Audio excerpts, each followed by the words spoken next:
Party ఫిరాయింపులపై Telangana speaker గడ్డం ప్రసాద్ స్పందించారు. Party ఫిరాయింపులు 15 ఏళ్లుగా జరుగుతున్నవే అన్నారాయన. ఇందులో కొత్త విషయమేమీ లేదు అంటూ టీవీ9తో మాట్లాడుతూ స్పీకర్ గడ్డం ప్రసాద్ వ్యాఖ్యానించారు. ప్రస్తుతం ఈ అంశం కోర్టు పరిధిలో ఉంది, వివాదాస్పద అంశాలకు దూరంగా ఉంటాను అన్నారు స్పీకర్.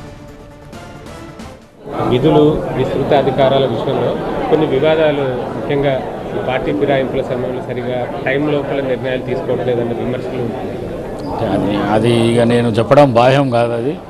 అది దగ్గర 15-20 సంవత్సరాల నుంచి నడుస్తున్న ప్రాక్టీస్. అది దాని లోపల మీరు ఎవరైతే పార్టీ ఫిరాయిస్తారో వాళ్ళని అడిగితేనే మంచిగా అని చెప్పేసి నేను మహాత్మా మీకు ఆ విధంగా నేను తెలియజేస్తున్నాను.